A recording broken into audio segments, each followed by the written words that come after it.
pada tahun 1939. Sebuah film berjudul Bai Shechuen juga dikenal sebagai Desolate Tower dibuat, di mana Bai Niangzi di sini adalah manusia yang difitnah sebagai iblis ular. Ini satu-satunya versi legenda ular putih yang paling realistis.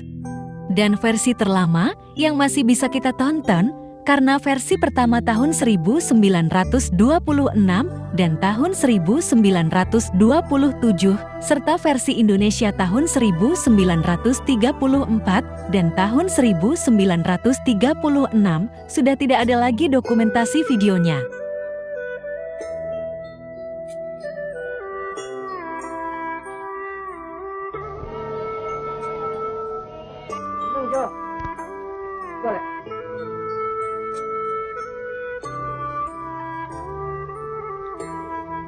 Zhou Menjiao yang berusia 7 tahun sedang belajar di kelas.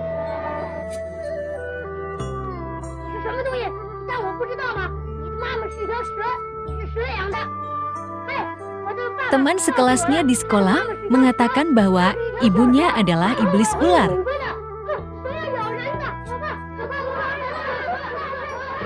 Di rumah, dia meminta penjelasan dengan bibinya, tapi sia-sia.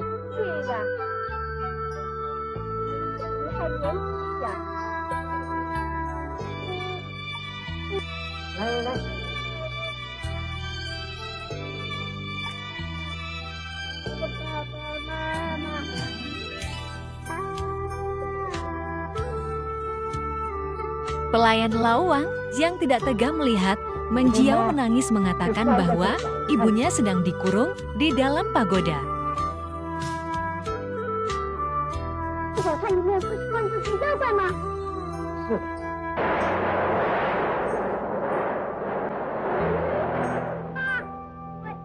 Pada malam hari, saat badai petir, Menjiao datang ke pagoda sambil mengetuk-ngetuk pintu menara. Dia memanggil-manggil ibunya.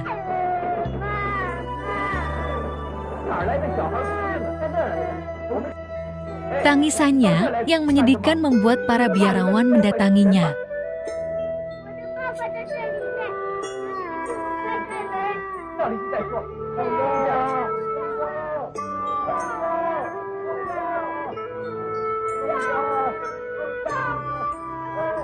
Paman dan bibinya serta pelayan Lawang menyusul mencarinya.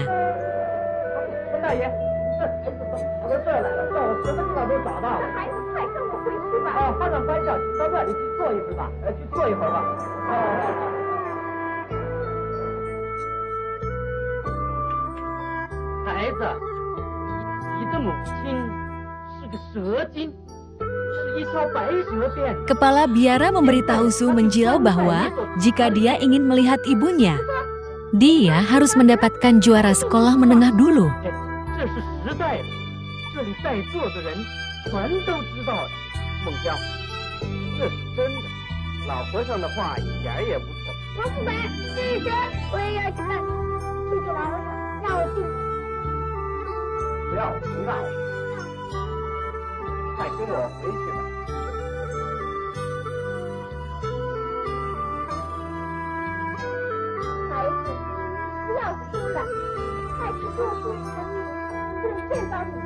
Paman dan bibinya lalu membujuk Menjiao pulang.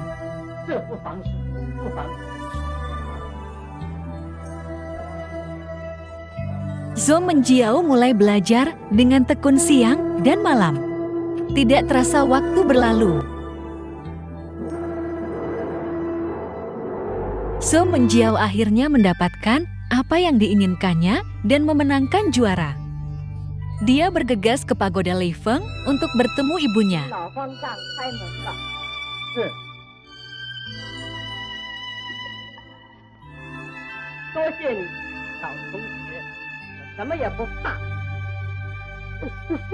Tanpa rasa takut dan ragu, dia memasuki menara.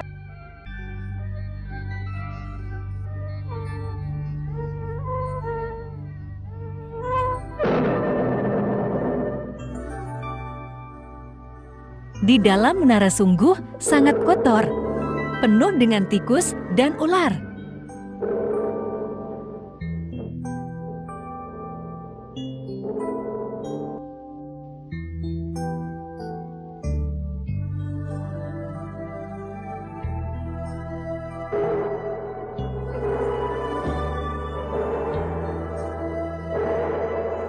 Setelah naik ke atas menara, dia melihat wanita tua yang kuyup. Wanita itu adalah ibunya Pei Suchen.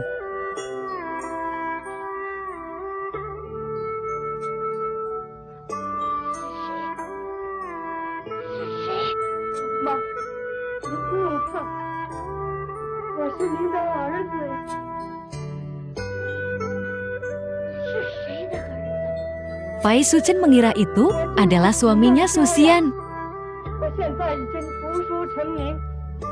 Meng Jiao memberitahu ibunya kalau dia adalah putranya.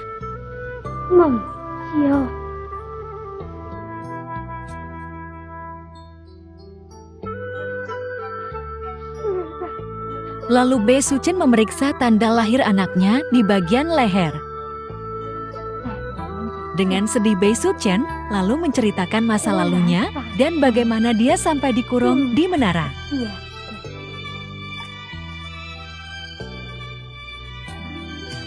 Ternyata Bei Suchen bukan monster ular, tetapi seorang putri yang lahir dari keluarga bangsawan.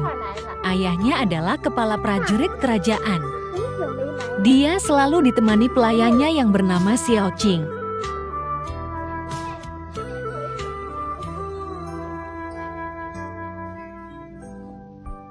Saat Suchen di kamar, tiba-tiba ada suara keributan di luar dan seorang pria masuk ke kamarnya. Pria itu adalah selingkuhan selir kedua ayahnya. Selir kedua ayahnya ketahuan selingkuh, tapi di depan ayahnya, dia tidak mengakuinya. Dan pria itu lari ke kamar Bei Suchen.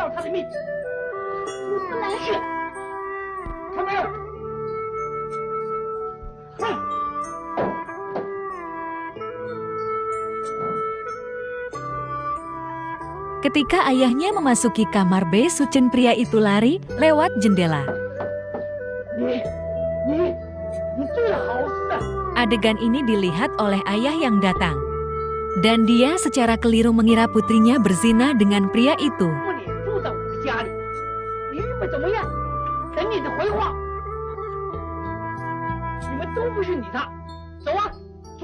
Bei Suchen tahu bahwa selir kedua adalah wanita yang paling dicintai oleh ayahnya, sehingga dia tidak membela diri.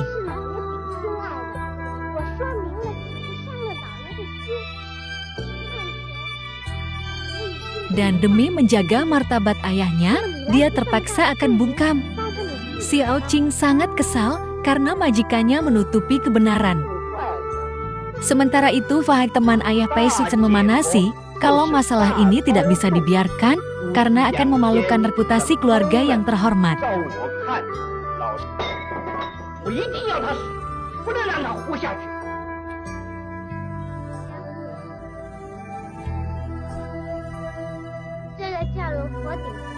Ayahnya menyuruh pelayan untuk mengantarkan racun Ding Hong ke putrinya untuk diminum Bei Suchen agar tidak mempermalukan keluarga.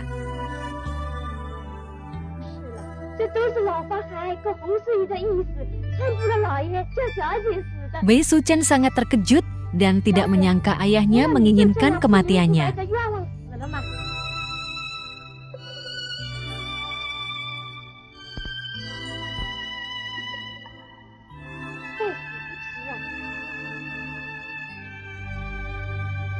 Selir kedua buru-buru ke kamar Pei Suchen dan merebut racun di tangannya. Di bawah bujukan selir kedua, Pei Suchen dan pelayannya Xiao Qing melarikan diri di tengah malam dan tinggal di olah leluhur di tepi danau barat.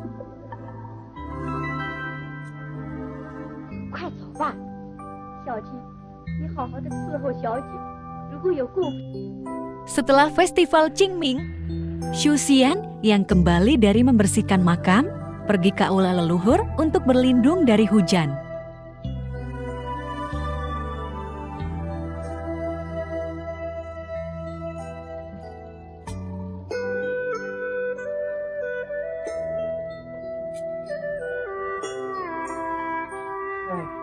Mendengar ada yang membaca puisi di luar, Xiao Qing mengintip dari dalam. 路上行人欲断魂。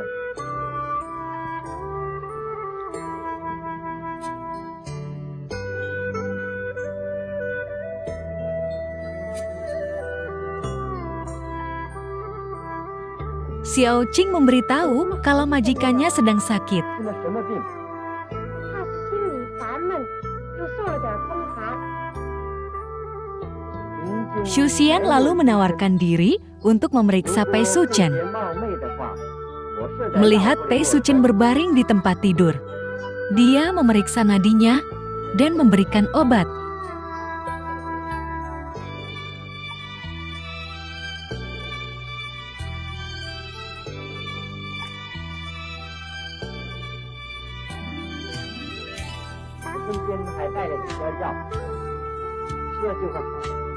那真感谢万分了。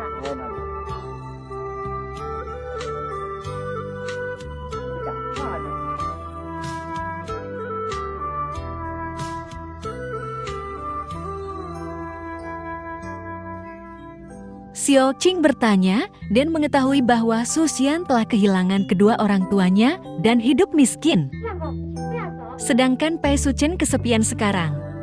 Dia memiliki keluarga yang tidak bisa dia kunjungi kembali dan dia memiliki ayah yang tidak bisa dia kenali. Lalu Xiao Qing mengusulkan kepada Pei Suchen bahwa jika mereka berdua bisa menjadi suami istri, itu akan menjadi tujuan yang baik. Akhirnya Pei Suchen setuju, lalu dia memberikan tael perak yang dibawa dari rumahnya ke Xu Xian. Biarkan dia membuka toko dan berbisnis dan beritahu Xu Xian untuk tidak pernah bertanya tentang masa laluku, pesannya kepada Xiao Qing. Xu Xian kembali ke rumah kakaknya dengan gembira dan menunjukkan uang pemberian Pei Suchen. 他给了我这些东西，要我开店做生意的。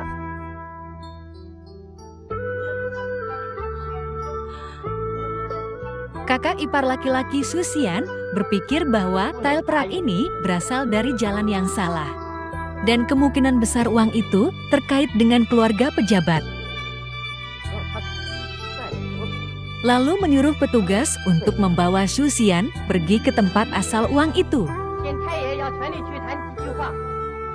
有什么事情也要找我去。你去了就会知道的。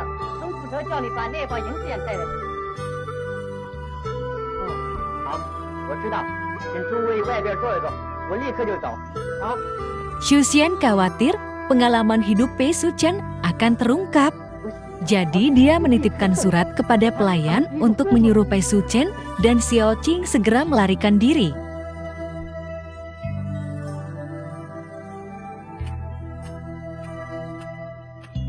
快点去，千万不能误事。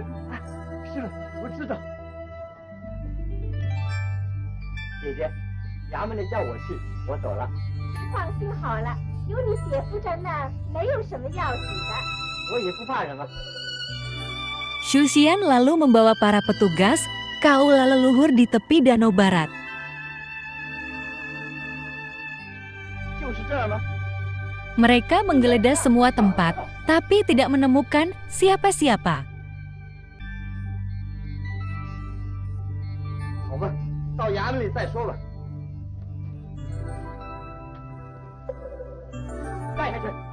Melihat bahwa Xu Xian tidak bisa membela dirinya sendiri dan dia tidak bisa menjelaskannya sumber tael perak tersebut, maka hakim mengirimnya ke Sukou sebagai hukuman.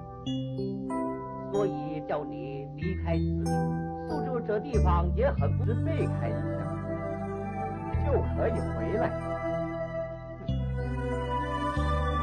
Karena info dari Xiao Qing, Pei Suchen menyusul ke Suzhou, mereka berkumpul kembali.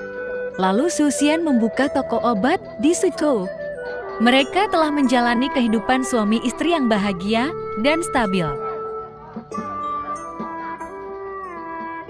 Berkat keterampilan medis tabib Xu Xian yang luar biasa, ada banyak orang yang datang berobat dengannya, jadi pemilik toko obat di depannya yang sepi merasa marah dan cemburu pada Xu Xian.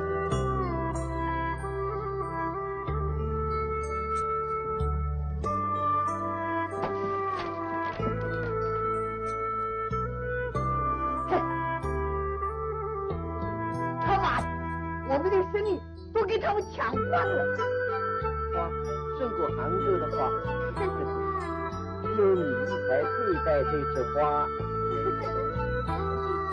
太夸奖我了。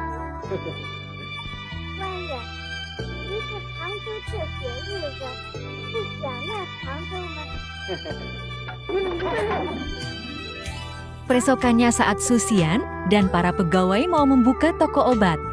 Pemilik toko obat di depan menyiramkan darah hewan pada Susian dan menyebar isu ada roh jahat serta membawa orang-orang yang tidak tahu kebenaran ke apotek untuk membuat keributan. 他们曾经跟我们捣乱，说我们是他的老婆，就是妖怪，说不定还是蛇精，是狐狸精。完蛋！完蛋！你别打了！你打！小姐，请相公进去，不要理他们。哼！这个小妖怪的！一宝来看我，大不了就不住在苏州，别处也好去的呀。啊，不要哭啊，不要哭。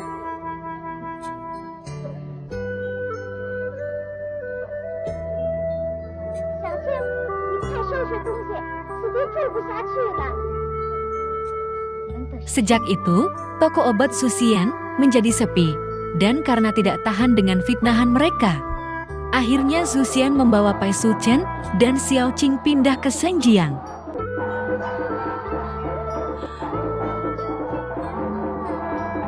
Segera setelah itu, Pai Suchen hamil, dan saat mereka menonton festival, tidak sengaja melewati kuil Jinshan.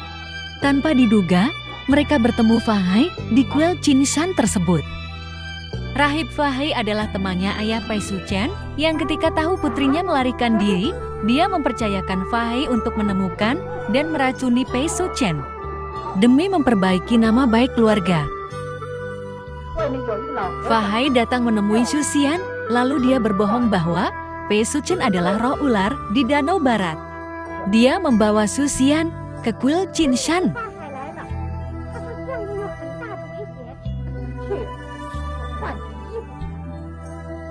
Pai Suchen menunggu suaminya dari siang ke malam, lalu sampai pagi, tapi Susian tidak kunjung kembali.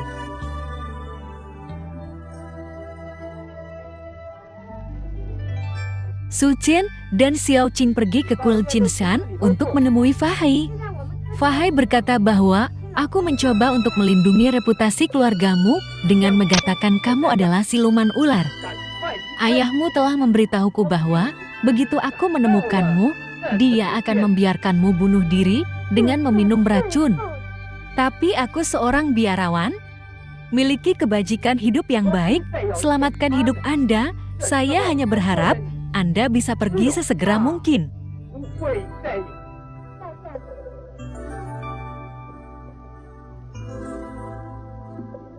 Meng Jiao sangat sedih mendengar cerita ibunya. Lalu Pai Suchen melanjutkan ceritanya lagi.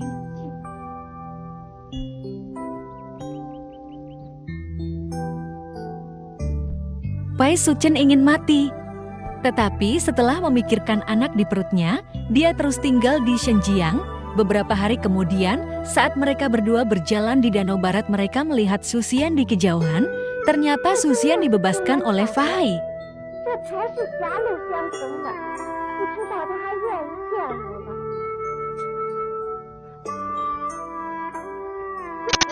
想些什么？啊，小青，怎么到这儿来的？小姐呢？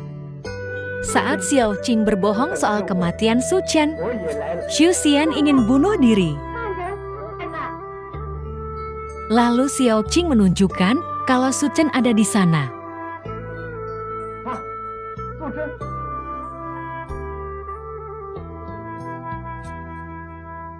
素贞，一定怨我了，求你宽恕我，都是谎。 Susian meminta maaf kepada Suchen dan menyesal sudah percaya dengan Fahai. Pai Suchen dan Susian akhirnya berdamai kembali.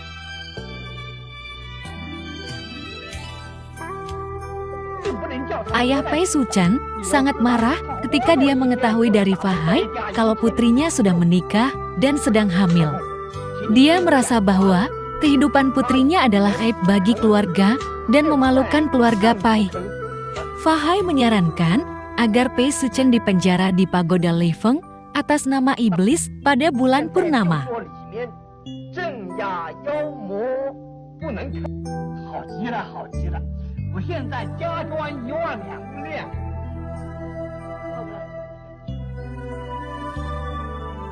要那么叫吗？姐姐，怎么今天姐丈不来？你还不知道你姐丈的坏脾气。他说他 Pada saat orang ramai berkumpul menyambut kelahiran putra Susian Zhu Menjiao, Fahai datang ke rumah Susian.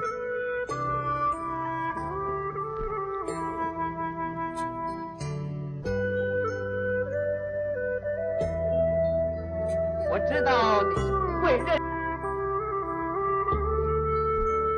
哎，你怎么又找到这儿来呢？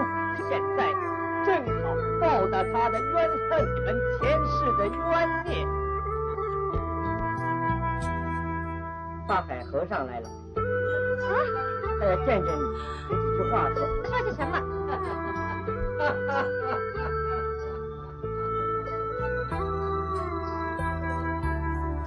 Di sana dia menunjukkan racun Hadinghong kepada Pai Suchen dan menyebar fitnah kalau Suchen adalah iblis ular sehingga harus dikurung di menara Leifeng. 世上人见面，愿意去吗？杜正，你不要去，我自己很明白。 Suchen yang melihat racun mengerti maksud dari Fahai. Dia memeluk anaknya sambil menangis, lalu menitipkan anaknya ke kakak perempuan Susian.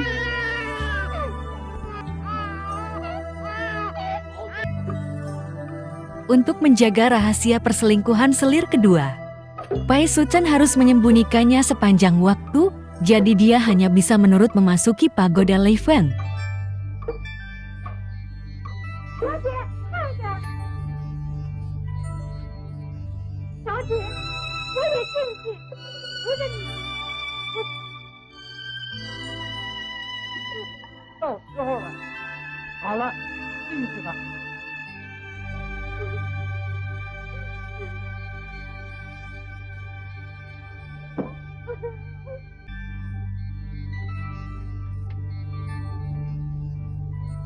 Pada saat ini, Susian menggendong Zhu Menjiao sampai depan menara dan percaya kalau istrinya roh ular, dia memberikan anaknya kepada kakak perempuannya dan kemudian melarikan diri. Selama 18 tahun, semua orang selalu menganggap Pai Suchen sebagai siluman ular. 这个孩子，请姐姐替我抚养吧，我也不愿意在这个世上。你也不要回去了。汉文老师，怎么说出这样没事理的话来？有此方，拜托了。这样， Zhu Menjiao menangis setelah mendengar cerita ibunya. Dia ingin membawa ibunya keluar dari menara dan membalaskan dendam atas ketidakadilan ibunya. Tetapi Pai Suchen tidak mau, dia tahu bahwa dia adalah monster dan kasusnya tidak dapat dibatalkan. 是妈妈。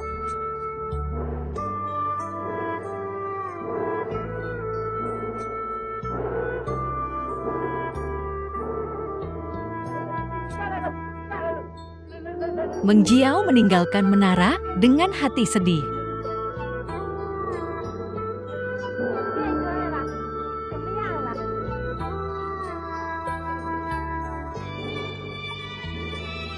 明天我还要来呢。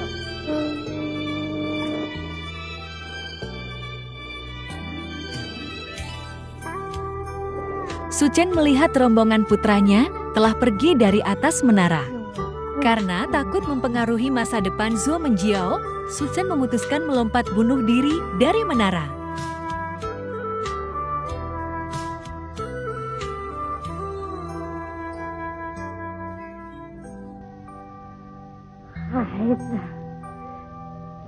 你明天来接我吧。